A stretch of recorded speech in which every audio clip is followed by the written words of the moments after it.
Tá situácia v onkológii na Slovensku je zlá.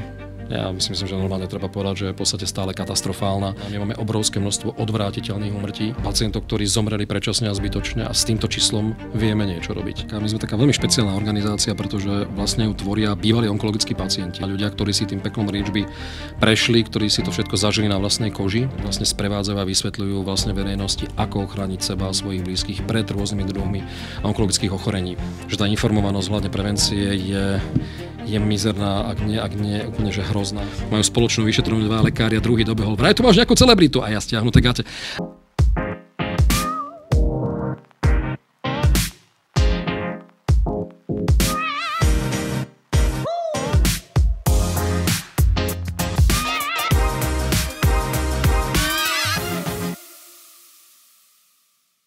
Vítajte pri podcaste Viliv, kde sa nebojíme hovoriť o onkologických témach. Napriek snahe mnohých neziskových organizácií, ktoré sa zaoberajú šírením osvety prevencie rakoviny, nám počet prípadov na Slovensku neustále rastie. Je to boj na dlhé trate, no je nesmierne dôležitý. Môj dnešný host je novinár, redaktor, aktivista, profesor a zástupca jednej z takýchto organizácií Nie rakovine. Budeme hovoriť o tom, ako práve Nie rakovine prispieva k šíreniu tejto osvety a čo všetko sa im za uplynulú dekádu podarilo. Patrik, vítaj. Ahoj, pozdravujem všetkých. Pekný deň prajem. Veľmi sa teším, že si prijal naše pozvanie. To naozaj si vzácnym hosťom. A je mi cťou vlastne ťa privítať, lebo ste s takou organizáciou jednou z tých najväčších, ktorí sa zaoberáte touto snahou. My sme úplne maličky proti vám a môžeme sa teda aj od vás inšpirovať, takže som rád, že budeš nám môcť pozdieľať tie skúsenosti naozaj za viac ako dekádu. Tak poďme na to. Myslím, že nemusím ťa veľmi predstavovať v tom úvode, že každý ťa už veľmi dobre pozná a že si aj tvárou práve toho Nie rakovine. A taká moja prvá skúsenosť s tebou v spojení s touto organizáciou vlastne bola, tiež som videl takú reportáž, že ste boli v nejakom nákupnom centre a mali ste tam tú obrovskú maketu toho hrubého čreva, vtedy som tak povedal, že Paťo, črevo, že to mi ako... Ale odtedy sa to posunulo. Ide, nejde, ale že to je vlastne super, hej, že možno práve tým niekto, že je taký známy, tak vlastne môže pritiahnuť väčšiu tú pozornosť a viacej tých ľudí pritiahnuť aj možno k tomu, k tej makete a tak ďalej. Tak ono je to presne vlastne o tom, síce sa hovorí, že o charite napríklad netreba rozprávať, treba ju robiť, ale tu je vlastne tým cieľom práve to, že prostredníctvom povedzme toho, že a mali by to robiť možno vlastne všetci tí, čo sú nejakým spôsobom verejnosti známi, čiže nie že moderátori, ale aj herci, speváci, tí, ktorí vlastne priťahujú pozornosť verejnosti, športovci a tak ďalej, aby priťahovali tú pozornosť nielen na seba, ale prostredníctvom seba na niekoho alebo na niečo, čo by inak tú pozornosť nezískalo. To znamená využiť tú svoju menu, ten svoj ksichtík na to, aby v podstate ste pritiahli pozornosť k nejakému problému, k nejakej skupine ľudí, ktorí sa s niečím trápia, ktorí tú pozornosť potrebujú a nemajú ju šancu získať. Toto je možno teraz toto funguje, aj keď teda za tým a za založením Nie rakovine bolo niečo úplne iné. Ale zdá sa, že to funguje. A možno aj tá znalosť toho prostredia novinárskeho, pretože mojimi napríklad zakladateľkami, kolegyňami, ktoré spolu so mnou zakladali vlastne aj Nie rakovine, či je to Janka Piflová-Špánková, vlastne dlhoročná hlásateľka Československej televízie, dlhoročná moderátorka, redaktorka, tvorkyňa zdravotníckej relácie Moja diagnóza na jednotke, a Bibiana Ondrejková, herečka, moderátorka na Jojke, tak vlastne ono to nejakým spôsobom funguje a vlastne tak prináša to nejaký ten pozitívny efekt v tom, že vieme nakloniť tú pozornosť tej verejnosti na to, na čom sa snažíme vlastne poukázať. No a samozrejme snažíme sa, áno, spomenul si to, že tá situácia v onkológii na Slovensku je zlá. Ja myslím, že normálne treba povedať, že je v podstate stále katastrofálna. Hýbeme sa len malinkými krôčikmi na to, že by sme naozaj mali robiť skôr skokovo obrovské kroky. No a vlastne o tomto celom je. Možno aj o tom, že keď si spomenul v podstate ten výskyt tých ochorení, že tá rakovina napríklad tu stále bola aj bude. Prípadov zrejme menej nebude pri spôsobe nášho života, pri tom životnom štýle, ale čo môže byť, ktoré číslo môže byť nižšie, je číslo úmrtnosti. To znamená, my máme obrovské množstvo odvrátiteľných úmrtí. To znamená, máme obrovské množstvo pacientov, ktorí zomreli predčasne a zbytočne, a s týmto číslom vieme niečo robiť. A robíme príliš málo na to, aby sa to odzrkadlilo vôbec v tých celkových číslach aj v tom rebríčku, ktoré Slovensko obsadzuje pravidelne vždy, samozrejme na tých vrchných a nie tých pozitívnych. No, určite sa k tomu ešte dostaňme, ale poďme teraz na ten úplný začiatok, že vlastne ako vznikol ten nápad založiť takéto OZ-ko Nie rakovine a ako sa vám to podarilo vlastne zrealizovať? Dnes sa voláme nie rakovina, ale v podstate takým tým vlastne tou predchádzajúcou organizáciou bola organizácia Európa kolom Slovensko, teda predchodcom nie rakovine bola Európa kolom Slovensko. A táto organizácia vlastne vznikla ako odpoveď, ako reakcia na smrť môjho tatina. Môj ocino zomrel na rakovinu hrubého čreva pred 18 rokmi a presne spadá do tej kategórie, ktorú sme tu spomínali, tých zbytočných a predčasných úmrtí. Môj otec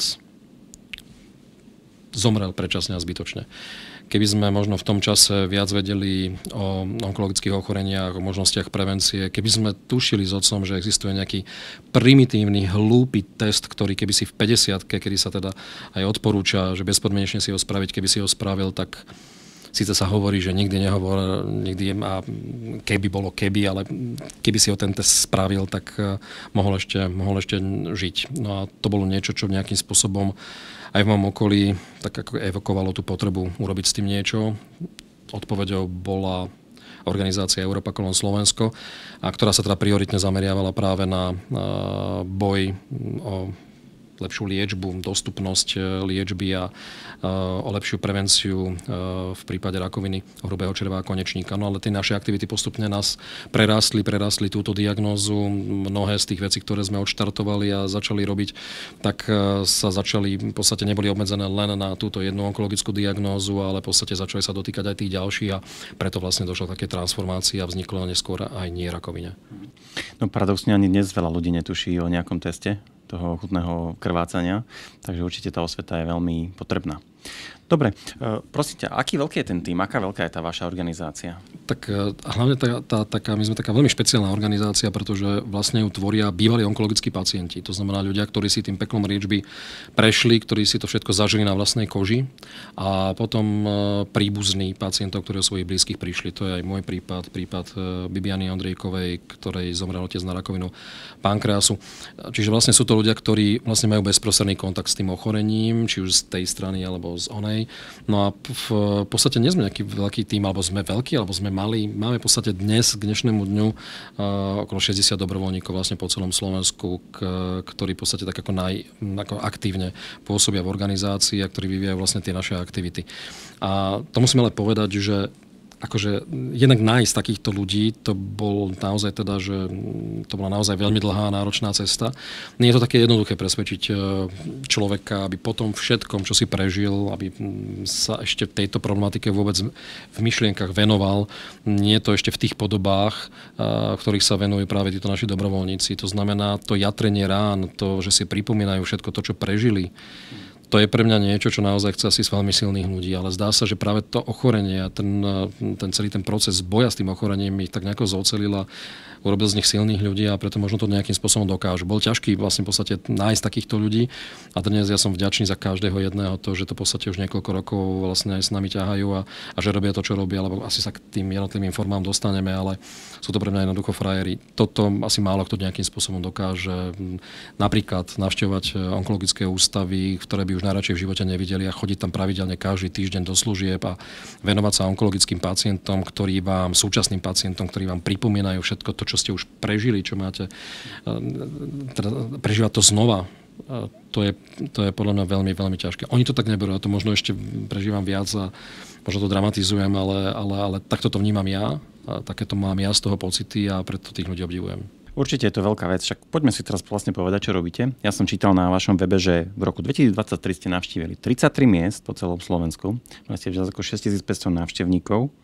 Tak povedzme o tom, lebo vlastne to je to, čo som spomínal, tú maketu, ale teda vychádza to, že to je nejaké turné, tak povedzme si o tom bližšie. Je takéto najznámejšie, v podstate, čo asi ľudia, tá verejnosť ako navnímala prostredníctvom už nejakým spôsobom médií, alebo už aj osobne, že nás stretli niekde na námestí, že nás stretli v nejakom obchodiaku, chodíme do firiem, do fabrík, chodíme do škôl, čiže a v podstate to nafúkovacie črevo, ktoré vlastne už bolo na začiatku, máme ho už v podstate 15 rokov, už máme vlastne druhú maketu. Pretože to prvé črevo sme už vydrali po nejakých 13 rokoch. Verejnosť nám ho vydrala, tak sme museli zadovážiť ďalšie. A takto nás asi najviac pozná verejnosť. Je to v podstate skôr taká zážitková forma, že chceme teda rozprávať a prinášať životne dôležité informácie, ale tak, aby sme aj tých ľudí prilákali. Takže ja tomu hovorím, že nafukovací cirkus, pretože nám už tam, okrem toho čreva, už tam nám pribudli aj nafukovacie pľúca, takmer 4-metrové. Jediné svojho druhu v Európe. Ja si kupujem takéto hračky a vymýšľam si ich, tak aby to v podstate bolo aj také, že aj pútavé. Ale práve to pripútať tých ľudí, trošku zaujať ich pozornosť v tom veľkom priestore, kdekoľvek sme a na to, aby sa aspoň na chvíľočku u nás zastavili. No a tam už vlastne prichádzajú na rad práve tí naši dobrovoľníci, tí bývalí onkologickí pacienti, aj keď ten terminus technicus nie je úplne správny, ale pre také laické ponímanie sú to bývalí onkologickí pacienti, ktorí vlastne sprevádzajú a vysvetľujú vlastne verejnosti, ako ochrániť seba a svojich blízkych pred rôznymi druhmi onkologických ochorení. Okrem toho čreva, teda okrem rakoviny hrubého čreva konečníka, okrem rakoviny pľúc, v podstate sa venujeme aj rakovine prsníkov, rakovine krčka maternice, prostaty a semeníkov. Máme tam také menšie makety, máme tam modely, napríklad prsníkov, ktorých sú vlastne už implantované tie nálezy, kde vlastne učíme ženy samovyšetrenie prsníkov. Možno to rozprávam o veciach, ktoré tým ľuďom nič nehovoria, ale s tým sa aj my stretávame, že tá informovanosť hľadne prevencie je mizerná, ak nie úplne že hrozná. Sme šťastní a vďační, keď napríklad niektoré ženy vedia, že majú chodiť každý rok na gynekologickú prehliadku preventívnu, ale naozaj už len môžeme hovoriť o zlomku týchto žien, ktoré vedia aj to, že si majú robiť každý mesiac samovyšetrenie prsníkov, pretože ak sa niečo objaví v priebehu toho ročného cyklu, tak sa tej ďalšej prehliadky nemusia dožiť. To, že majú si muži robiť samovyšetrenie semeníkov, ja neviem, či nejaký muž o tom počul, ešte možno sme vďační za to, keď počul, že každé 2 roky má ísť na urologickú prehliadku, ale že si má robiť samovyšetrenie semeníkov, tak to už vôbec nie. Keď sa rozprávame o HPV, sme vďační za to, keď niekto vie, že čo to je a aký to má súvis s rakovinou krčka maternice. Sme vďační, keď napríklad vedia tí ľudia, že treba očkovať deti v 13. roku života proti HPV. Dievčatá, ale o tom, že aj chlapcov treba, lebo jednoducho tým pádom nedosiahneme vlastne tú zaočkovanosť a tú kolektívnu imunitu, že práve tí chlapci sú práve tí prenášači toho ochorenia a že aj oni sami sú ohrozenou skupinou, tak to zase nevieme. Čiže to sú veci, ktoré a to už si spomenul, že veľa organizácií pôsobí na tomto poli. Treba ale povedať jednu vec. Všetky tie pacientské organizácie suplujú štát. Toto nie je úplne prioritná úloha. To by mala byť doplnková úloha. V normálnych podmienkach a v normálnej krajine by pacientské organizácie majú úplne iné úlohy, úplne iné poslanie. Ale nie, že my vlastne úplne nahrádzame a ešte takýmito otrockým spôsobom face to face šírime tú osvetu, ktorá by mala byť úplne inak nastavená. Možno k tej téme sa dostaneme, ale takže to treba jednoducho povedať. No a toto turné v podstate, koľko máme peniažkov, koľko sa nám podarí zohnať, pretože to nie je o podpore štátu, je to o podpore tretieho sektoru, súkromného sektoru, tak podľa toho, koľko sa nám podarí vyzbierať, toľko môžeme urobiť zastávok v priebehu roka. Snažíme sa v podstate nejakým spôsobom pohybovať sa po celom Slovensku, aj malé dedinky, aj väčšie mestá, mestečka, aj tie školy a fabriky.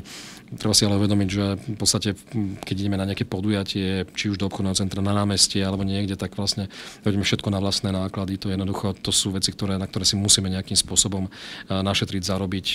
A tí, ktorí fungujú v tomto treťom sektore, a ktorí fungujú v mimovládkach a v neziskovkách a v takýchto organizáciách, vedia, čo je to nájsť peniažky a písať projekty a zahrabať sa do papierov a v podstate usilovať sa, čo je len nejaké drobné získať na takúto vec. Je to náročné teda aj čo sa týka po tej ľudskej stránke, ale aj po tej finančnej. No určite to je veľká vec, keď 33 miest navštívili, že proste organizačne, ako vravíš, ľudské zdroje a všetko okolo toho, že to musia byť aj časovo, ale aj nesmierne finančné tie náklady. Ale teraz si možno, lebo ľudia sa pýtajú, čo je na tom také drahé. Akože, dobrovoľníci, to je v poriadku, ale v podstate, keď som už aj spomenul to, že sme vydrali to jedno črevo, no my už si musíme, keďže vidím, ako to v tejto krajine sa hýbe, alebo nehýbe, tak ja už viem, že vyderieme aj toto.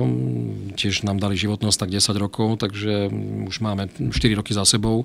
Ja už myslím, že by sme si mali šetriť na ďalšie črevo, na ďalšie plúca, na ďalší model prsníkov.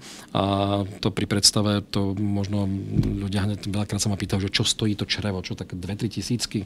No nie, 20. Hej. Taký ten, čo vidia, taký ten model prsníkov, tak v podstate, ja tomu hovorím tak trošku ľudský a tak trošku s nadhľadom, že vymágame tam tie prsníky, tak v podstate musíme každý rok kupovať nové a jedna tá sada stojí v podstate okolo 800 eur. Čiže vlastne toto sú vlastne tie naše náklady, ktoré musíme tým, že sa tie veci používajú, tým, že tie veci sa v podstate nejakým spôsobom poškodzujú, tak musíme jednoducho na toto myslieť. Takže, a to si zase musíme nejakým spôsobom našetriť na to nejakým spôsobom sami. To sú tie náklady, ktoré vlastne nás tak trošku ničia a ktoré nás tak trošku limitujú. Mňa by zaujímalo, že ako tí ľudia reagujú. Napríklad, že ide po tom nákupnom centre, vidí tam to črevo, hej? Že či sú proste takí prekvapení, alebo teraz si predstavím, že je tam tá maketa tých prsníkov a že ľudia možno sú takí konzervatívni niekde na východe krajiny, že ako sa na toto dívajú, že majú nejaké pripomienky? Máme aj veľa veselých zážitkov. Tam vidíte pána, ktorý tam ťahá so sebou nejakú malú dcérku a vysvetľuje, že toto je mozog. Tak aj také máme, ale nemá čas sa pristaviť, aby sme mu vysvetlili a tak vyviedli ho trošku z omylu. Väčšinou ľudia sa pristavia, pretože ich to jednoducho nejakým spôsobom priláka a tých ľudí, ktorí sú naozaj tak trošku zodpovednejší, tak myslím si, že vedia, prečo sa tam zastavia. Vieme, že za nami nejakým spôsobom neprídu na nejaké konkrétne miesto, ale v podstate pokým sú aj idú okolo, tak tých pár minút, a to by som aj možno sa na nich tak obrátil a apeloval, že tých pár minút, čo obetujú ten svoj čas v tej našej expozícii, tak môže to znamenať roky ďalšieho života pre nich a pre ich blízkych. Áno, zastavia sa. Ja milujem, keď sa zastavia vlastne aj partneri, že teda nie, že len partnerka sa zastaví a partner opodiaľ tak iba stepuje a kontroluje z diaľky a stráži tú svoju partnerku, ale že teda obidvaja, pretože napríklad aj to vyšetrenie prsníkov, ktoré tam učia naše dobrovoľničky, ktoré sú a prekonali rakovinu prsníkov, tak my to učíme aj mužov, pretože to nie je len vec, že prsníky sa týkajú len žien a semeníky sa týkajú len mužov. Sú prípady, kedy v podstate napríklad ten nález na tých prsníkoch objavil svojej partnerke partner pri intimných chvíľach, pretože pozná, doslova má v rukách telo tej partnerky, takže odhalili niečo, pribudlo tam niečo, čo tam predtým nebolo. A to som rád, keď idú vlastne nejakým spôsobom spolu. A o tom to vlastne má byť, že dotlačiť sa aj napríklad v tom partnerskom vzťahu k tým preventívnym vyšetreniam, dávať na seba navzájom pozor, že uvedomovať si, že to, že ja nepôjdem na preventívku, lebo nemám čas, lebo sa mi nechce, lebo sa cítim zdravý, čo keď si niečo zistím, že to sú také super výhovorky, asi tie najčastejšie, ale v podstate v tom prípade ukazujem, aký som sebec. Pretože nemyslím na to, že tam okolo mňa sú predsa ďalší ľudia, tak keď už nie kvôli sebe, tak kvôli ním, kvôli tým svojim blízkym, najbližším to absolvujem, pretože keď ja ochoriem, keď ja dostanem rakovinu, to nie je len moja bolesť, moje trápenie, ja spôsobím bolesť a trápenie všetkým ľuďom, ktorí ma ľúbia. Čiže toto si uvedomiť a v tom partnerskom vzťahu presne sa nejakým spôsobom dotlačiť k tomu, ja partnerku prosím pekne, choď, treba ísť na preventívku, lebo ťa chcem mať, lebo naše deti potrebujú mamu, to isté opačne. Partnerka by mala na svojho partnera presne takto vplývať. Ono by to takto v tom vzťahu malo fungovať. Len neviem, kde to nejakým spôsobom viazne, že v podstate stále tá účasť na tých preventívnych prehliadkách pri rôznych diagnózach, a nemusíme hovoriť len o onkológii, ale aj iných civilizačných ochoreniach, tak je v podstate dosť malá. To znamená, že niečo nám ešte stále v tej našej mentalite, nejako nám to tej hlave ešte nemáme predstavené a ani generačne sa to neposúva nejako výrazne, badám. Čiže máme to tak nejako v takej náture, takéto veci jednoducho nepovažovať za prioritu a to neviem, koľko ešte generácií bude treba, aby sa prestriedalo, aby v podstate pochopili, že toto je jednoducho dôležité a je to, by som povedal, že existenčne dôležité a rovnako ako ísť do roboty, rovnako ako ísť na dovolenku, rovnako ako ísť niekam na kávu, tak jednu kávu obetovať aj na preventívku a toto nám nejako nefunguje. Jasné. Ešte na margo tej makety som si všimol, že ste mali v plavkách. No, tak áno, museli sme, pretože presne sme tak trošku viac konzervatívni, asi ako by sa na niektoré veci patrilo. Takže my sme museli na tie prsníky, na ten simulátor jednoducho dať plavky alebo podprsenku, aby sme teda nepohoršovali okolitú verejnosť. Ja si ale zase myslím, že pokiaľ ide o život, hanba musí ísť bokom. To ako jednoducho o tomto nemôžeme ani diskutovať, či sa to týka samotných tých prevencií, alebo aj takýchto edukácií. Jednoducho nemôžeme tieto veci pred nimi zakrývať oči len preto, lebo sme nejakým spôsobom. Toto už považujem naozaj také stredoveké myslenie, že už túto by sme sa mali niekam posunúť. My už preventívne, aby sme nejakým spôsobom niekoho neiritovali, tak to jednoducho urobíme, ale považujem to tak trošku Otvorené, no presne to tak akože ukazuje, aká je tá spoločnosť vo vnímaní ako sme ďaleko, ako sme pozadu, ako niektoré veci vnímame, takže to je zrkadlo tej spoločnosti, že musíme ešte aj toto urobiť. Ale v podstate, zase aby som nebol zlý, tak konec koncov aj Facebook je asi takýto, tak trošku konzervatívny, lebo nám raz zablokoval profil aj mne osobne. Po dlhom pátraní sme zistili prečo, pretože keď my urobili sme fotografiu z tohto podujatia a ukázali sme ten simulátor a tak ďalej, tak ten robot, ktorý to zrejme vyhodnocuje, nevie rozoznať, či tie prsníky sú živé, a či je to už niekde porno, alebo je to takýto simulátor, to nevedel rozoznať, takže potom ten ujo, ktorý nejde dovie kde vází, tak bolo ťažko ho presvedčiť o tom, že teda prepáčte, ale to je iba normálne, že edukačná pomôcka, takže len tak na odľahčenie aj počítače s tým majú problém rozoznať a majú s tým zjavne s odhalenými prsníky majú nejakým spôsobom problém. Ale vráťme sa naspäť k tej téme. Áno, musíme takéto veci robiť. A to je veľmi zvláštne, lebo my napríklad teraz tam máme vyloženú naozaj, že model maternice a to nemáte ako inak nahradiť. Vy nenaučíte tých ľudí ani samovyšetrenie semníkov, pokým ich nejakým spôsobom nevyložíte. Nemáte ten model, na tom sa musíme jednoducho učiť. To znamená, že to nemôže byť len vec, že lekári, medici alebo niečo podobné. Nie, verejnosť, lebo my to musíme robiť, tak akože nejakým spôsobom to musíme tých ľudí naučiť, aby to napríklad robili správne. A učia ich vyškolení ľudia, ktorí vedia, o čom rozprávajú, ale viete, vždy nájdete ľudí, ktorí v podstate sú múdrejší ako rádio a musia nejakým spôsobom si do niečoho rýpnúť. Takže toto ma tak trošku mrzí, lebo toto sú veci, ktoré... A hlavne keď to aj... Lebo bol som aj dokonca očitým svedkom iného takého, nie že incidentu, ale presne takého frflania nad tým. A keď som tým dámam, myslím, že v Žiline povedal, že prepáčte, ale viete, my tu učíme ľudí, ako sa zachrániť proti... A toto sú pacientky, ktoré prežili rakovinu prsníkov, ani za svet počúvať. To akože dovidenia, máme to svoje a to ma veľmi mrzelo, lebo v podstate ma odpinkali tým, že nás sa to netýka, čo ma s tým otravujete a len robíte zlobu a neviem čo všetko. Takže vyslovene naštartované dámy, ktoré v podstate museli nejakým spôsobom sa vyventilovať, asi nie na správnejšom mieste a želám im len pevné zdravie a aby nikdy v rodine nemali nejaký problém, ktorý by mohli takýmto spôsobom, radšej tých 5 minút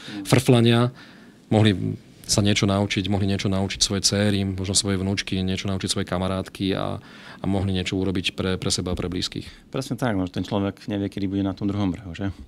Dobre, poďme teraz na tú prevenciu. Ty si teda bol taký skeptický, pred chvíľkou si o tom hovoril, že teda ľudia nechodia na tie preventívky. Tak možno ty si v tejto branži už dosť dlho. A možno takto z pohľadu tých poisťovní by ma to zaujímalo, že mali sme tu teda tie stomatologické prehliadky, ktoré nám preplácali nejaké takéto úkony, ale bol základ toho, že musel som ísť na preventívnu všeobecnému. Liečba rakoviny stojí neskutočné prostriedky. Že prečo nemáme takéto povinné tieto prehliadky napríklad toho urológa, u ženského a podobne, že ty tomu rozumieš, že prečo to nemáme takto nastavené? Ja tomuto nerozumiem. V niektorých krajinách, ktoré boli na tom naozaj tiež veľmi zle, čo sa týka úmrtnosti na onkologické ochorenia, tak jednoducho naozaj sa siahlo dokonca aj po tom, že sa stali povinnými. Ale my máme taký veľmi zvláštny vzťah k demokracii. My tú demokraciu si že tak prekrúcame a ohýbame tak, ako nám to vyhovuje. A keď niekto povie napríklad slovíčko očkovanie, tak to už všetci akože pre Boha živého. Pandémia teda nám spôsobila ešte väčší problém, pretože už slovíčko očkovanie, napríklad očkovanie proti HPV, už len slovíčko očkovanie je pre verejnosť problém. Napriek tomu, že sa budeme baviť o očkovaní, ktoré dokázateľne už 10 ročia vlastne pomáha zachraňovať tie ľudské životy v prípade očkovania HPV. To, keď si povedal to povinné, akože si ma len možno potešil, lebo v niektorých krajinách to naozaj takto vyriešili. Áno, povinné. Keď sme spomínali tie stomatologické benefity, áno, to bolo niečo, čo motivovalo aj vlastne ľudí k preventívnym prehliadkám. Dnes už sa zverejňovali tie čísla, ktoré ukázali, že áno, klesá ten dopyt po všeobecných preventívnych prehliadkách. Lebo áno, chýba na nás také niečo motivačné. V niektorých krajinách zvolili naozaj teda akože systém razantný, jednoducho je to povinné a dovidenia. Ja som napríklad za to, aby v podstate nejakým spôsobom sme mali také, akože nie, že sankcionovanú motiváciu, ale práve naopak nejakú benefitnú motiváciu, možno tá, akú sme mali v prípade tých zubných benefitov. Je jasné, že v dohľadnom čase možno príde k zvýšeniu povedzme odvodov do zdravotného poistenia, no tak možno sa to spraviť a ten štát to má v rukách. A tí politici, hlavne teda nie štát, nehovoríme imaginárne, ale tí politici samotní majú to v rukách, títo nastavujú tie pravidlá, ani nie lekári, ani nie pacienti, ale práve oni, aby bola tá politická zhoda jasná, že by nebola na tom, že ak nepôjdeš na preventívnu onkologickú prehliadku a dostaneš rakovinu, tak si budeš všetky náklady platiť. To je nepriechodné aj po tej ľudskej stránke. Ale napríklad, že budete platiť menej odvodov do zdravotného poistenia, menej ako tí, ktorí v podstate neabsolvujú tie prehliadky. Myslím, že takéto niečo a teda to nie je, že sme teraz na to prišli, to v iných krajinách aj funguje. Čiže v podstate len prispôsobiť na slovenské podmienky nejaký takýto motivačný prvok. Tým by sme vlastne nejakým spôsobom znova ľudí motivovali k tomu, aby Slováci počúvajú na peniaze. Hej. Takže treba trošku zašuchotať, umožnením, že môžu na niečom ušetriť práve tým, že by na tú prevenciu šli. Prečo je zvláštne, že ja o tom rozprávam, o tomto modeli a nejakom podobnom. Hovorím už možno 10 rokov na všetkých možných tých odborných stretnutiach, sympóziách, seminároch. Už sa mi tam ani, priznám sa, nechce chodiť. Možno ma tam už ani nepozývajú preto, lebo ja sa vždy tak rozohním. Mne začnú horieť uši a lebo keď vidíte 15 rokov o niečo bojujete a nehne sa to v tejto sfére a vidíte, že teda tými malinkými krôčikmi to naozaj nejde a stále nám zomierajú zbytočne a mladší ľudia a stále vidíte, že bezcielne sa tam v tom nimrete, hýbete a robíte a chytáte to iba za ten chvost a snažíte sa len tak ako v podstate sanovať tú situáciu, nejako zachrániť, čo môžete, lebo ten štát na to zvysoka kašle, tak vám je to už jednoducho ľúto. Prečo sa nikomu do toho nechce? Áno, beriem, že musíme vedieť, či na to máme, či na to ten náš systém zdravotnícky má. Pretože ak my spustíme niečo naozaj, že vyslovene, že plošne robíme niečo povinné, tak samozrejme tie náklady počiatočné budú veľmi vysoké, pretože budete musieť zabezpečiť personálne kapacity, budete musieť zabezpečiť materiál, budete musieť zabezpečiť pracoviská, musia byť dostatočné na to, aby povedzme taký nejaký úvodný nápor zvládli. Zároveň musíte byť pripravení na to, že v tom momente budete mať obrovský záchyt novodiagnostikovaných ochorení. Tých, ktoré by za normálnych okolností sme neodhalili, tak to bude možno nárazovo niekoľko desiatok percent. Musíte spustiť okamžite ich liečbu, ktorá je samozrejme náročná, finančne náročná. Hovorilo sa asi pred 10 rokmi, že návratnosť v prípade, že by sa robil, povedzme, že nejaké povinné preventívne prehliadky v prípade rakoviny hrubého čreva, teda ten test na skryté krvácanie, tak návratnosť tých nákladov bola vtedy vypočítaná 13,5 roka. To znamená, ten benefit by sme pocítili v tejto krajine a ten zdravotný systém by pocítilo 13,5 roka. No, tak teraz žite sa do kože, ja teda nechcem byť nejaký až veľmi rýpajúci do živého, ale ste šéfom poisťovne a tak ďalej, no teraz sa dostanete do úplne šialených čísel a vlastne urobíte radosť riaditeľovi, ktorý príde o 13,5 roka po vás. Tak asi dobrovoľne do toho nepôjdete, iba že by vám to prikázal nejakým spôsobom štát. Prečo štát to neprikazuje, to mi je teda akože vyslovene záhoda, prečo na tomto nejakým spôsobom intenzívne nepracuje. No možno preto, že nie sme naozaj na to pripravení, že sme spustili screeningy, hej, niektoré a neboli sme pripravení naozaj na to personálne, ľudia zrazu čakali na niektoré preventívne vyšetrenia, mamografie, čakali niekoľko mesiacov, lebo v podstate jednoducho sme to nezvládali. Takže to je povedzme ten jeden rozmer, ten jednoducho nejakým spôsobom finančný, to, že komu sa do toho nechce. No a teda treba si pomenovať, že v tejto krajine, nielen v tejto oblasti, my nemáme vízie. My v tejto krajine v podstate podľa mňa fungujeme vždy iba na tých 4-ročných cykloch. To znamená, aj tie elity si plánujú veci iba na nejaké 2-3 roky. My málo robíme nejaké nejaké projekty alebo čokoľvek veľké, ktoré by presahovalo tento rámec. A my nemáme víziu, čo bude o 10 do 20 rokov v onkologickej podľa mňa prevencii a vôbec v onkológii na Slovensku. My vieme, čo bude 4 roky a v prípade, že sa vymení vláda, tak ideme úplne od začiatku. Všetko, čo robili tí predchádzajúci, je zle, treba to stopnúť, treba to robiť odznova, vymeniť všetkých samozrejme odborníkov na všetkých možných stupňoch riadenia, tým pádom začínate normálne ako v materskej škôlke, že učíme sa abecedu. Tí ľudia sa musia rozhliadnúť, čo je rozrobené, čo nie je rozrobené. A to môžete, a potom vidíme, že máme D1, D4, ktorú teraz po x rokoch ešte len prepájame, lebo niekomu to ušlo, lebo tak sa tam menili tie garnitúry, že niekto asi nezbadal, že nemáme prepojené dve hlavné diaľnice. Tak toto je vlastne taký konkrétny príklad toho a takto to funguje v podstate podľa mňa aj v zdravotníctve. My to vždy tak na niekoľko rokov to tak uhňahňáme, niečo sa rozbehne, potom sa to nejakým spôsobom zruší, alebo sa ide oznova, niekto zase vymyslí koleso, nemocnicu staviame už na 15. krát na 15. rôznom mieste. To je presne o tom toto je a podľa mňa to sú také malé konkrétne príklady, ktoré sú nám známe a takto to podľa mňa v tom systéme funguje, nefunguje jednoducho na Slovensku. Nemáme jednoducho tú víziu. Nikto nepovedal, že toto musíme teraz spraviť, bude to náročné, aby o 15-20 rokov sme v tej úmrtnosti mali lepšie čísla, aby sme na tom boli naozaj lepšie. Tie odvrátiteľné úmrtia, to sa hovorí pri všetkých onkologických diagnózach na Slovensku. Nie je ani jedna, v ktorej by sme nejakým spôsobom excelovali v tom pozitívnom slova zmysle. No, tak čakáme. Jasné. No podľa toho, čo si povedal, mi vychádza jediné, že každý si je zodpovedný sám za to svoje zdravie a nemôže očakávať ani štát, ani poisťovňu, že ho na tú preventívnu prehliadku pozve. Je treba, keď sme povedali to A, treba povedať aj B, že teda akože napríklad už tá dostupnosť tých možností prevencie máme viacej, ako sme mali pred 15 rokmi a že tu už je tá loptička aj na strane vlastne nás ostatných, tých vlastne obyčajných ľudí, ako sa postavíme presne k tomu svojmu zdraviu, lebo už to máme v tých rukách. Už nemôžeme sa vyhovárať ako pred 20 rokmi, že by niečo nebolo dostupné. Áno, ak chcem, nájdem si informácie.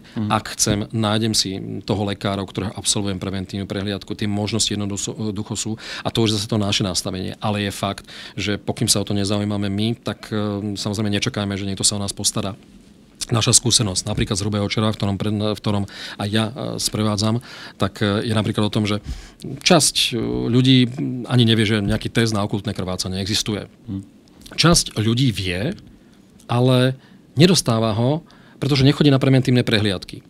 Ľudia, ktorí chodia na preventívne prehliadky, paradoxne ho tiež nedostanú veľakrát.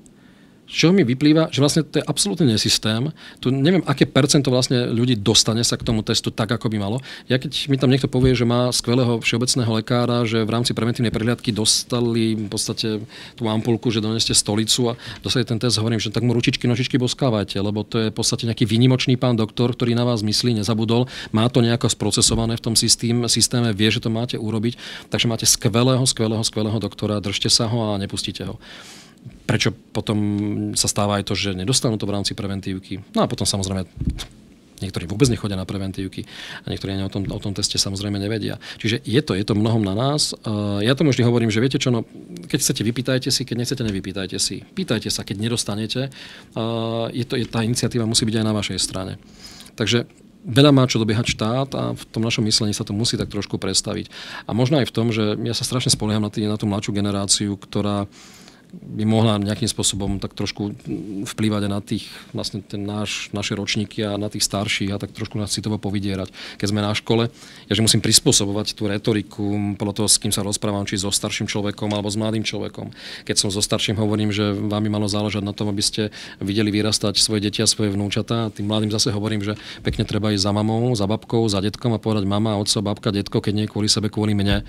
Treba absolvovať tú preventívku, hej, treba si zadovážiť ten test, treba ísť na takú preventívku.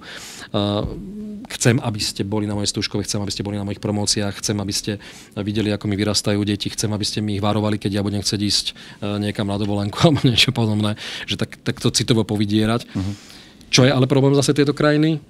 No, my to učíme najprv strednú a staršiu generáciu, ktorá o prevencii nevie ale absolútne nič, ale nám tam dorastá stále tá skupina mladých ľudí, ktorá je neinformovaná.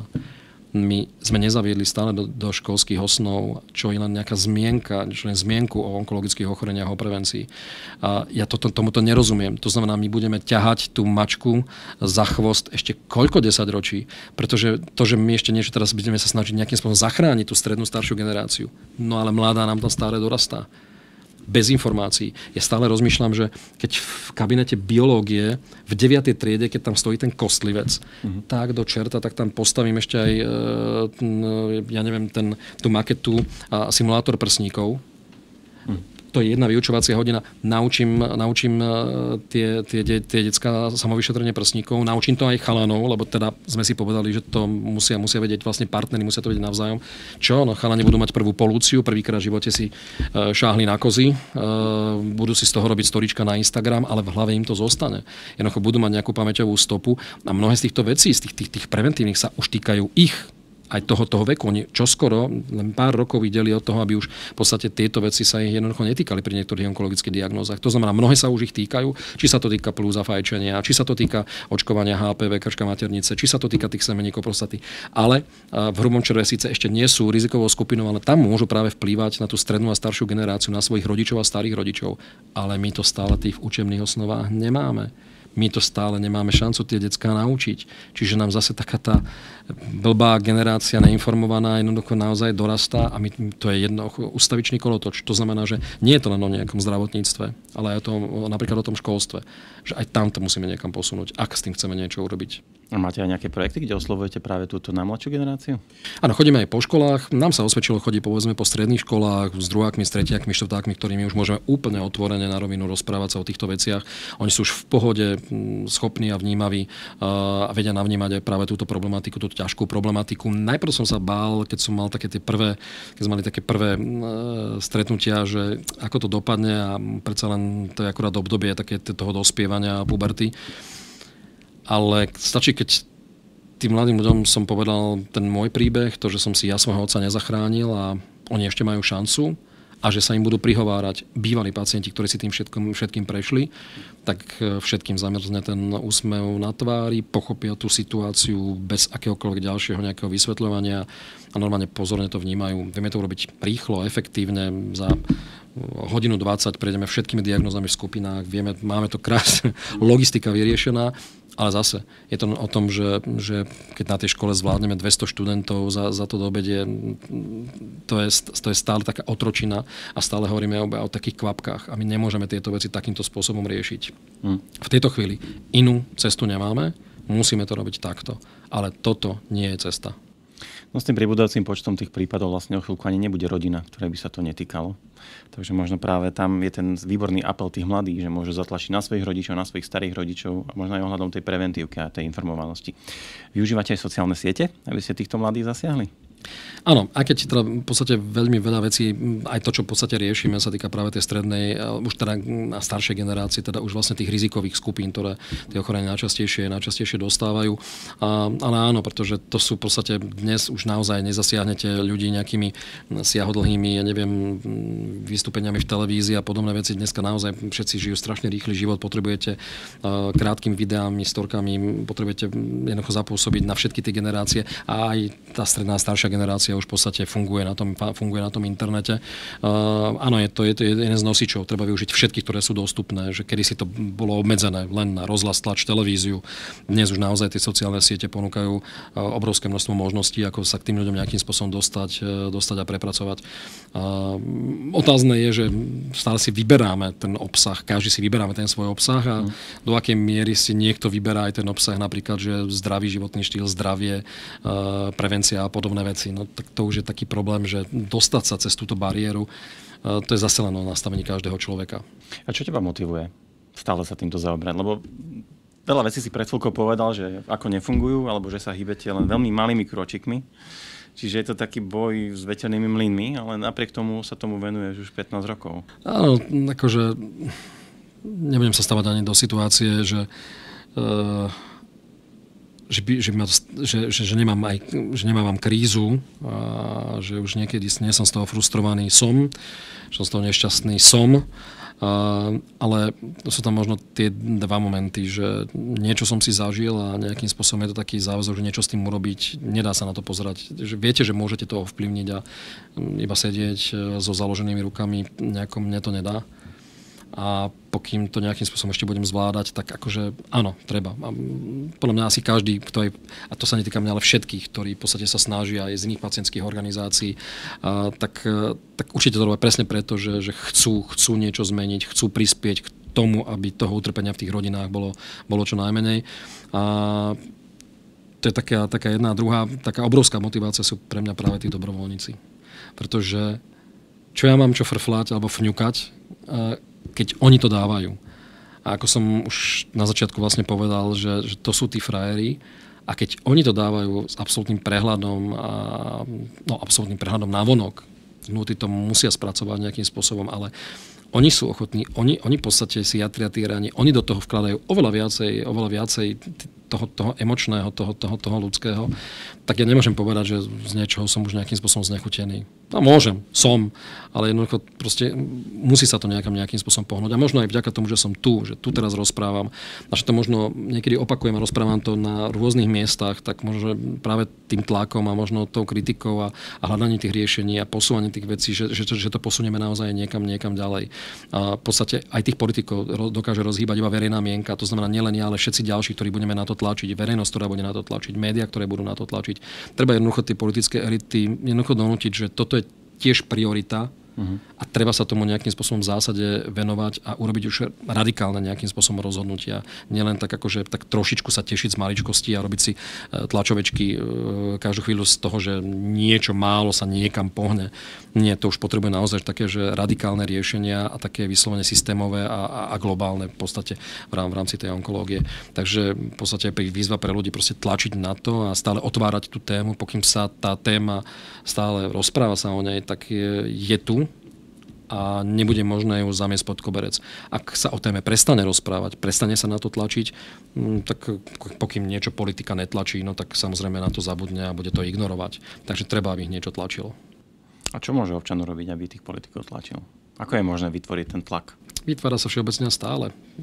Keď napríklad zverejňujeme 1001 reportáži v médiách o tom, ako nedostávajú ľudia liečbu, ako musia na ňu musia kvôli nej predať dom, auto, strechu nad hlavou, aby ju dopriali svojej manželke, svojmu dieťaťu. Robia sa tu vyslovene, že niekedy až potupné zbierky. Pamätáte si na štuplíky?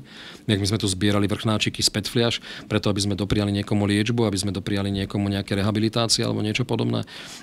To sú až ponižujúce veci, ale v podstate človek v tej chvíli akože ide o život, ide o niekoho blízkeho, tak v podstate všetko ide bokom, jednoducho aj hanba, aj ostých, a jednoducho musíme niečo urobiť, aby sme tomu človeku pomohli. A toto sú veci, ktoré, keď budeme stále v podstate budeme na to poukazovať, aj na tie konkrétne príklady, keď sa ľudia nebudú báť s tými príkladmi ísť nejakým spôsobom na verejnosť, rozprávať o nich a v podstate áno, stále bombardovať tie politické elity, lebo jednoducho na nich to stojí a padá. Toto nie je vec, ktorú máme my v rukách, nemajú to v rukách vlastne v podstate ani lekári, hoci by mohli trošku viacej zatlačiť. To už je téma, ktorá aj mňa tak trošku niekedy akože irituje a trápi, lebo v podstate aj ten lekársky stav, a nech mi je odpustené, je to môj názor, sú tam ešte ďaleko veľmi veľké rezervy, aby aj ten lekársky stav a tie odborové organizácie, odborné organizácie lekárske, aby neozývali sa len vtedy, keď potrebujeme zvýšiť plat, ale vtedy, keď potrebujeme bojovať aj za toho pacienta. Ako ja viem, že žijem asi v utopii a v nejakom science fiction, aby im lekári štrajkovali preto, že aby chceli vybojovať pre pacienta lepšiu zdravotnú starostlivosť. Zatiaľ sa to rozpráva o takých všeobecných rovinách, že sa to tak nejakým spôsobom zaobaluje, keď sa takéto niečo jednoducho v krajine deje. Ale ešte som nepočul také, že áno, štrajkujeme preto, lebo pacientom musíme vypisovať žiadosti o výnimku, aby sme im dopriali liečbu, lebo vieme, že im zaberie, ale v podstate nie je im dopriatá a tak ďalej. Nemáme v podstate tú diagnostiku zmáknutú, nemáme rýchlu, včasnú prístupnú diagnostiku pre tých ľudí. Keby sa toto tak trošku aj na tej strane pohlo, možno by sme sa dostali oveľa ďalej. Ale prosím, všimnite si, za čo momentálne v tejto chvíli bojujú lekári. Áno, nájdete tam za lepšiu starostlivosť o pacienta tie body, ale sú veľmi, veľmi, veľmi všeobecné, sú veľmi vágne. Takže podľa mňa sú tam rezervy na tejto strane. A tam možno, to by mohla byť taká jedna veľmi veľký a veľmi silný tlak, keby sme sa vlastne takto spojili. Aj lekári, aj pacientské organizácie a dokázali sme spolu nejakým spôsobom zatlačiť. Poďme sa teraz trošku rozveseliť, aby sme to nemali v tejto nálade. Vrátil by som sa ešte posledný krát k tomu turné, že ako napríklad reagujú ľudia na teba? Že Ježiš, to je Paťo z telky, alebo sú skôr takí ostýchaví, že Ježiš. Ale ako to vnímaš? Myslím si, že ľudia už nemajú zábrany ani hanbu, to je úplne jedno. Oni zastavia ma kdekoľvek a pri tom červe je to takisto, takže samozrejme už aj tí moji dobrovoľníci sú zvyknutí, že už berú do ruky fotoaparát a už fotografujú, lebo chcú sa odfotiť, ale veď to je dobré, veď to je ono. Že či tam je iba ja, Janka alebo ktokoľvek ďalší, že áno, pritiahneme tých ľudí, prídu sa pozrieť, že majú nás zafixovaných, že k tomu patríme, že už vedia, že keď je tam červo, tak tam bude asi aj Herman. Je to fajn, ale veď to je presne o tom, že využiť presne to, že tí ľudia vás poznajú, že ich pritiahnete, že dobre, odfotím sa s vami, ale najprv pôjdete so mnou absolvovať prehliadku v čreve. Že ich tak trošku povidieram, tam ich vystraším, vydesím, hej, možno aj zabudnú na to, že sa majú odfotiť, ale tie reakcie sú väčšinou veľmi pozitívne. Mali sme takého pána, ktorý povedal, že prepáčte, keď urobíte mi aj tu, vyšetríte mi tú stolicu aj tu u vás, keď mi to tu vyklopíte, zoženieme test, tak vám to tu aj vyšetríme. Tie reakcie sú aj milé, veselé, zlaté. A ja mám rád tieto stretnutia. Sú náročné samozrejme, lebo je to také, že naozaj, že venujete sa tým ľuďom aj pre tých mojich dobrovoľníkov a keď sme niekde, teraz sme boli v Banskej Bystrici na oslavách SNP 35-36 stupňov v tieni, my sme boli na slnku, sú to únavné, je to veľmi únavné. Ťažko si to predstaviť, že čo to je a čo tí ľudia musia prežívať. Či je zima, mrzneme, alebo sme v takéto horúčave, alebo niekde zatvorení celý deň v nejakom obchodnom centre pod umelým svetlom. A teraz stále hovoríme, že sú to vlastne pacienti, hej, že svojím spôsobom. Takže, ale tie reakcie ľudí sú fajn a sme vďační, keď sa ľudia zastavujú. Keď nás práve naopak, keď sa nemôžeme ani zastaviť na chvíľočku, ani vydýchnúť si, lebo to nás teší, že keď odchádzame zničení, zlikvidovaní, to je presne to, lebo vtedy to malo pre nás význam. Čiže ľudia, keď nás navštívia, väčšiu radosť na ne môžu spraviť, keď sa jednoducho zastavia a keď sa im jednoducho musíme venovať, tak pre nás je to že super. Že vieme, že sme tam nešli zbytočne. Teraz v novembri som vnímal vašu kampaň, že buď ako Marián. Je to ľahké dostať takýchto známych k vám a pomôcť vám s tou kampaňou? Je to vždy o človeku. Od prípadu k prípadu. Mám tu mená, ktoré keď sme niekde oslovali, tak mali s tým nejakým spôsobom problém. Ľudia sme rúzni. Chlapci Marianovia, obaja, dokonca máme jedného nášho dobrovoľníka, ktorý sa volá Marián, dokonca, takže traja Marianovia. A títo zhodou okolností, títo dvaja slávni, tak to zobrali, ako vidíte, presne tak, ako ste ich videli v tých videách, tak presne tak to aj zobrali a taký mali prístup k tomu v skutočnosti. A je to presne to, o čom sme rozprávali, že presne tie známe tváre vedia pritiahnuť tú pozornosť verejnosti. Proste jednoducho, bolo to také veselé videjko, také hračkárske, mne sa to veľmi páčilo, ale v podstate išlo práve o to, že oni, títo chlapi drsní, v podstate sa bavili o takýchto možno intimno hambatých témach, lebo pre Slovákov sú to stále také, že hambaté pojmy, stolica, hej, krv v stolici a podobné veci, prsníky, semeníky, to sú stále prostata, to sú také veci, o ktorých sa nejako veľmi ani chlapi už vôbec nerozprávajú.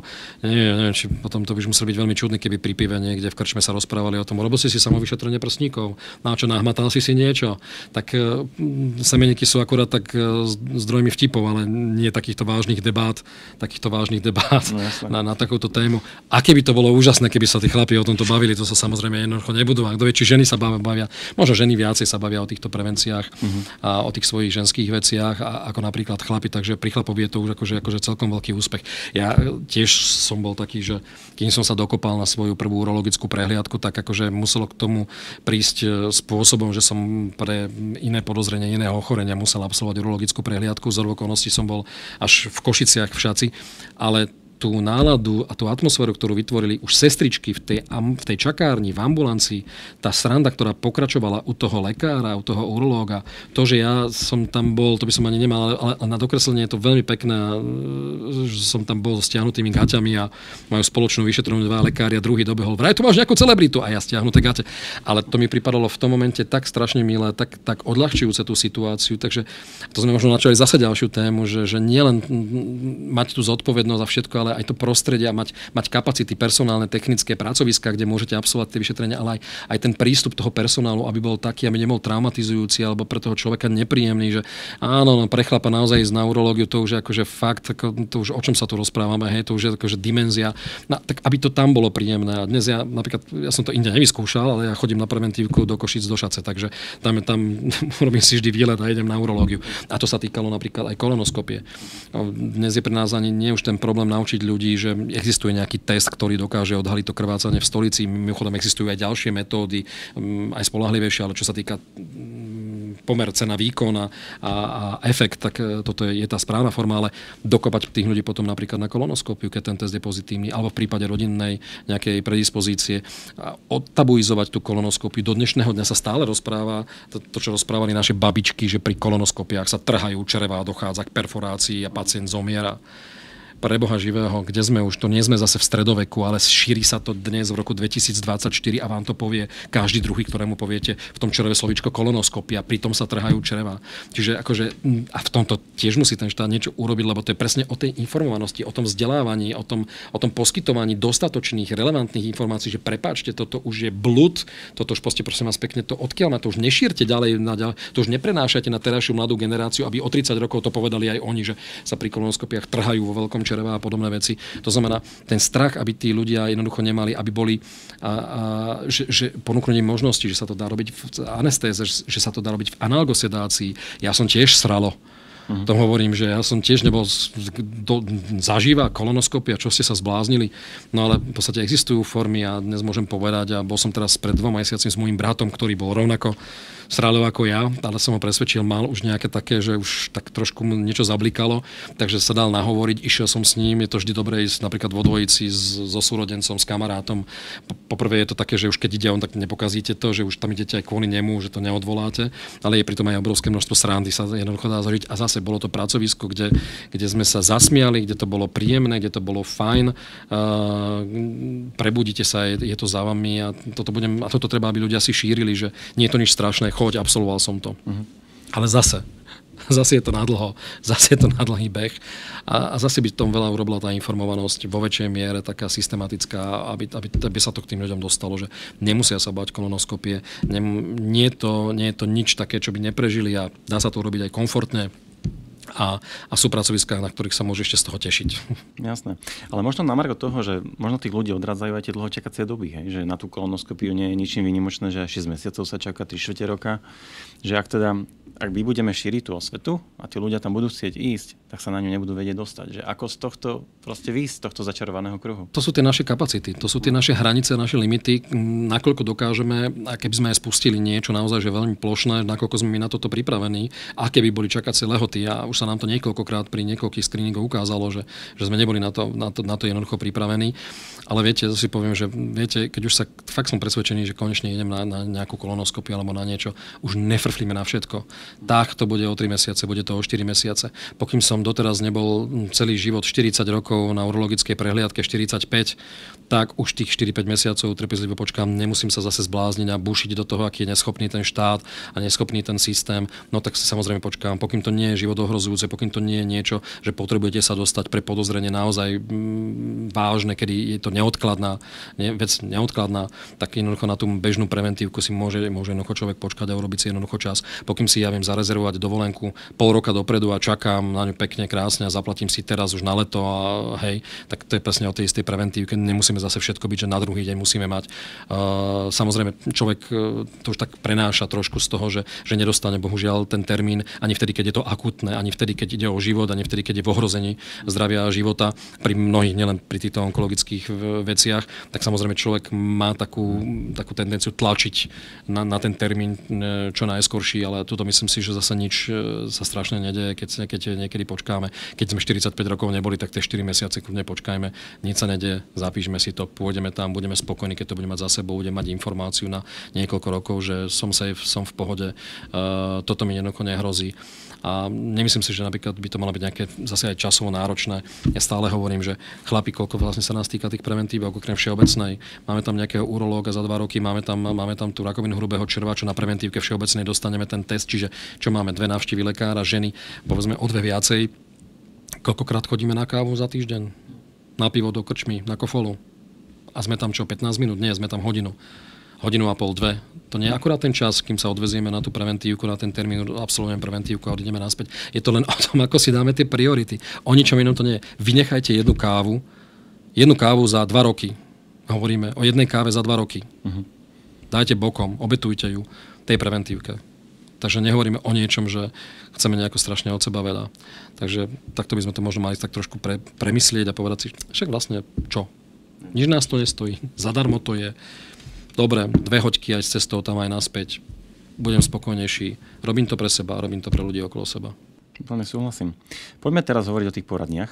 Ty si spomínal tých dobrovoľníkov, tak neviem, títo dobrovoľníci tam v týchto poradniach Títo istí, áno. To znamená, to turné, o ktorom sme rozprávali, tam sprevádzajú títo istí dobrovoľníci, tam sa venujeme vlastne tej zdravej verejnosti alebo zdravej populácii. No a v poradniach, ktoré prevádzkuje naše pacientské združenie Nie rakovine, vlastne pomáhajú títo istí dobrovoľníci, bývalí onkologickí pacienti, súčasným pacientom a ich rodinným príslušníkom. My sme v podstate taký pilotný projekt založili pred asi 15 rokmi na Národnom onkologickom ústave v Bratislave, no a v podstate sa nám veľmi osvedčil, tak postupne sa to rozšírilo do ďalších miest. Dnes máme poradňu vo Východoslovenskom onkologickom ústave v Košiciach a na onkológiách v Nitre, v Trnave a v Prešove. To je najnovšia poradňa. Máme takú ambíciu otvoriť budúci rok takúto poradňu aj v Banskej Bystrici na onkológii a možno rok neskôr v Žiline. A sú to vlastne miesta, kde sa vlastne práve tí súčasní pacienti, ale aj príbuzní, to zdôrazňujem, že je príbuzný a je to skoro niekedy až pol na pol. Vlastne majú šancu stretnúť s týmito ľuďmi, ktorí si to už prežili a porozprávať sa s nimi. Tam dostanú vlastne odpovede na otázky, na ktoré nie je ani priestor, ani čas v tých ambulanciách. Ambulancie, čakárne plné pacientov, u lekárov sa to len tak točí ako koleso. Tam nie je čas sa venovať tomu človeku 15, 20, 30 minút. Ten človek sa potrebuje veľakrát iba vyrozprávať, potrebuje sa vyplakať, potrebuje sa nejakým spôsobom zdôveriť so svojimi pocitmi. Potrebuje také praktické odpovede na otázky, ktoré sa týka možno kompenzačných pomôcok, sociálneho zabezpečenia, aj intimných otázok, toho intimného života, životosprávy, stravovania sa, onkologického pacienta, ako sa pripraviť na prvú chemoterapiu. Jednoducho, tí naši dobrovoľníci aj tým, že to prežili, vlastne vedia aj na základe svojich vlastných skúseností porozprávať a sprevádzať ich vlastne postupne tou liečbou. Plus samozrejme sú pravidelne školení. To nie je o tom, že tam príde hocikto a niečo im tam narozpráva. Majú pravidelne každý mesiac supervízie, sú odborne vedení klinickými psychológmi, s ktorými rozoberajú jednotlivé prípady, kde sa snažia spolu diskutovať o tom, ako komunikovať s tými, lebo každý prípad je iný. Každý pacient, ktorý tam príde, poraduje iný. Ako komunikovať s tými príbuznými pacientov. A samozrejme musíme dávať pozor na to, aby aj ich to nezraňovalo, tých dobrovoľníkov. To znamená, že aby každý má toľko možností môže rozdávať, toľko sa môže rozdávať, koľko má sám v sebe tej energie a tej sily, tak aby ho to napríklad nezraňovalo, aby nebolo niečo v pozadí, čo mu nejakým spôsobom bráni v tom, aby sa odovzdal tým ďalším. Takže musíme dávať aj na takéto veci pozor. No a ja som sa vždy ich pýtal, že či nejakým spôsobom, že ako to vlastne zvládajú. Práve keď sme spomínali, že jatria tie rany a prežívajú s tými terajšími pacientami to isté, čo oni prežívali niekoľko rokov dozadu a oni vždy hovoria, že to je taká akože motivácia byť užitočný. Jednoducho my sme si prežili a že nechceli sme, aby to, čo sme si prežili, to bolo jednoducho hodené za chrbát, že že už sme si svoje prežili, tak chceme to nejako zúžitkovať.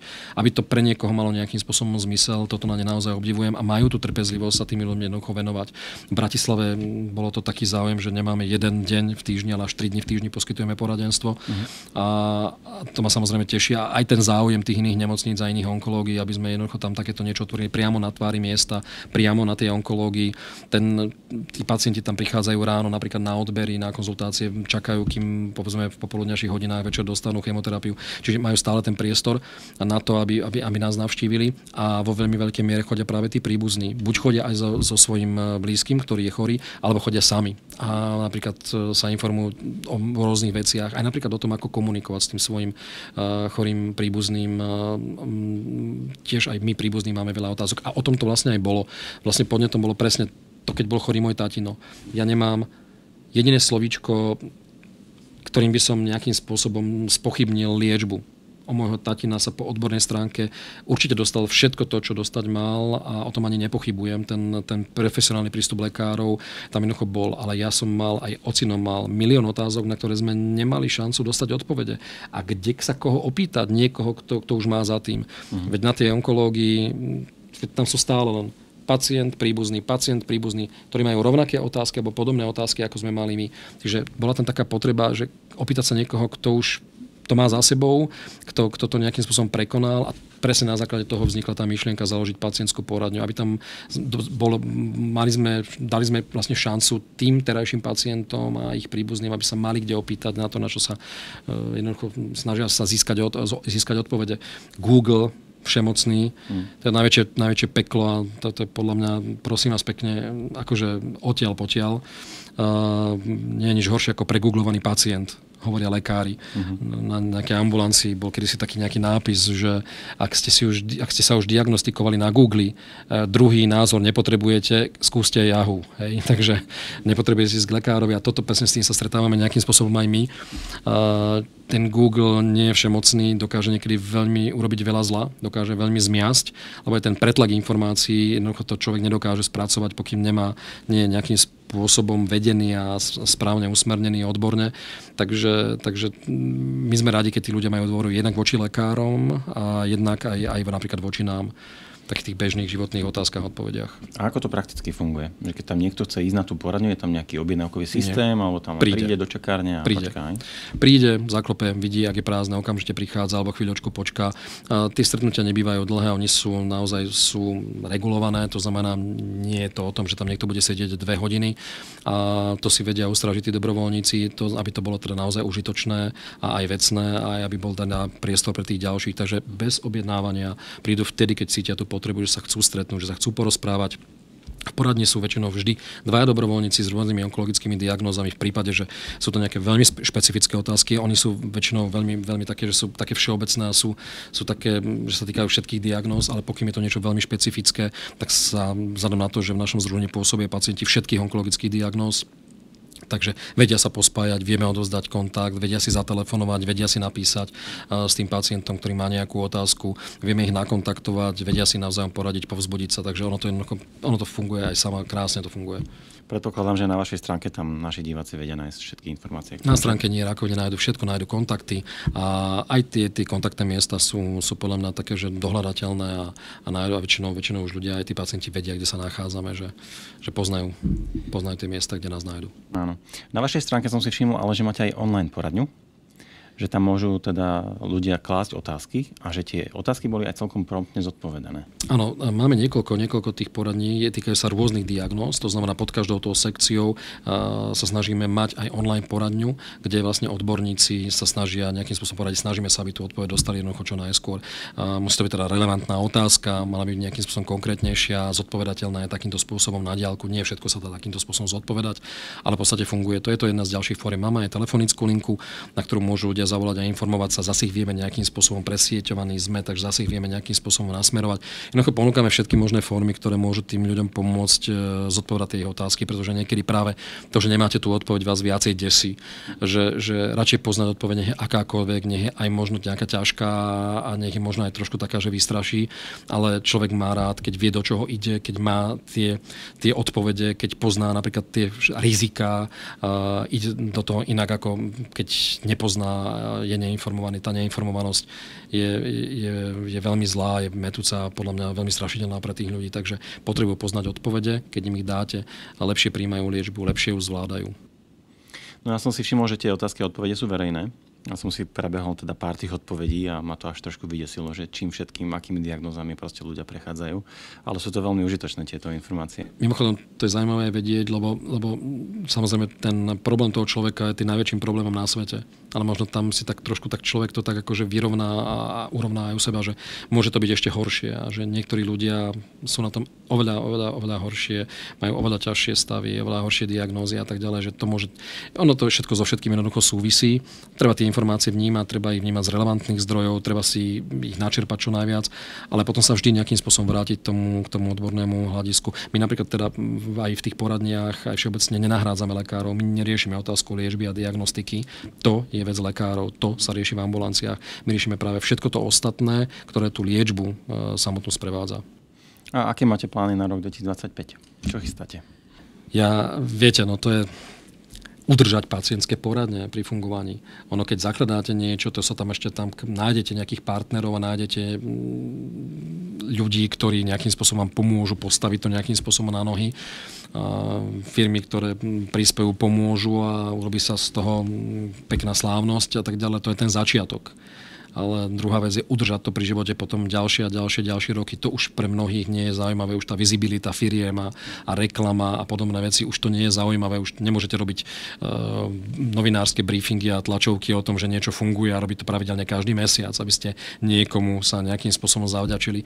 Toto je tiež taká naša krátkozrakosť, že na začiatku sa vieme vyhajpovať, vieme sa nejakým spôsobom mobilizovať, ale potom to už je jednoducho ťažšie. Takže pre mňa už len to, že udržať tie poradne, založiť tú novú Banskej Bystrici, pre mňa je obrovská výzva, aby sme toto dali v spolupráci s lekármi, s onkológom napríklad v Banskej Bystrici, aby sme mohli mať zase veľa zastávok. To nie je samozrejmosť. My môžeme mať 30 a môžeme ich mať iba 5. Takisto to závisí od všetkých možných okolností. Takže toto by som bol veľmi rád, aby tie aktivity, ktoré doteraz máme, aby sa jednoducho udržali pri živote, aby ďalej mohli pomáhať či už samotným pacientom na tých onkológiách alebo tej verejnosti, aby sme sa mohli prihovárať ďalej, aby teda sme niečo s tými číslami urobili a s tou hrôzou v našich rodinách a my na tom našom poli toho tlaku a toho lobbingu za lepšie podmienky pre tých onkologických pacientov v podstate pokračujeme stále, či na tejto našej domácej úrovni alebo aj na tej medzinárodnej, čiže aj na takom poli a to sú veci, ktoré sú v pozadí, ktoré ľudia nevidia, ktoré nie sú tak viditeľné, ale sú veľmi dôležité, lebo aj tie posuny, ktoré sú či už v bezplatnom očkovaní proti HPV, aj keď povedzme ako limitovanom, či už napríklad to, že testy na okultné krvácanie preplácajú všetky 3 zdravotné poisťovne už po 40 a tak ďalej. To sú vlastne zásluhy pacientov, pacientských organizácií, nás, že sa to podarilo presadiť, takže toto je ten tlak, ktorý prináša tie svoje výsledky. No, už teda len, a zase sa vrátim k tomu, tie kroky musíme robiť väčšie a to už nie je na nás. No naozaj je tých vecí, ktoré robíte, veľmi veľa a je to naozaj veľmi ušľachtilé a ja som veľmi rád, že naozaj je taká veľká organizácia. Nie ste jediní samozrejme a som rád, že je nás viacej a že si vás vzájomne ani nekonkurujeme, ale spolupracujeme za rovnakým cieľom. Poďme tu, Paťo, uzavrieť. Tých myšlienok sme si povedali nesmierne veľa, ale možno pre niekoho je to také, že tak poďme to jednou uzavrieť. No, treba si ľudia uvedomiť, že ide o nás a o našich blízkych. Možno si uvedomiť to, že my máme okolo seba ľudí, ktorých ľúbime. Okolo nás sú ľudia, ktorí ľúbia nás, ktorým na nás záleží a možno kvôli tomuto všetkému si tak vstúpiť do svedomia, že či som urobil všetko preto, aby som tých blízkych nestratil, aby som im nespôsobil nejakú bolesť, nejaké trápenie. Takže najbližšie, keď bude príležitosť prihlásiť sa na preventívnu všeobecnú prehliadku, prihlásiť sa na onkologické preventívne prehliadky a trošku viac myslieť teda na to svoje zdravie, myslieť na seba, na tých svojich blízkych.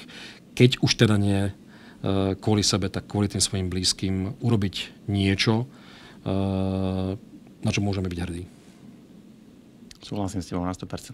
Patrik, ďakujem veľmi pekne, že si našiel čas, veľmi si to cením. A prajem všetko dobré. Všetko dobré. Ďakujem za pozvanie. Ďakujem aj.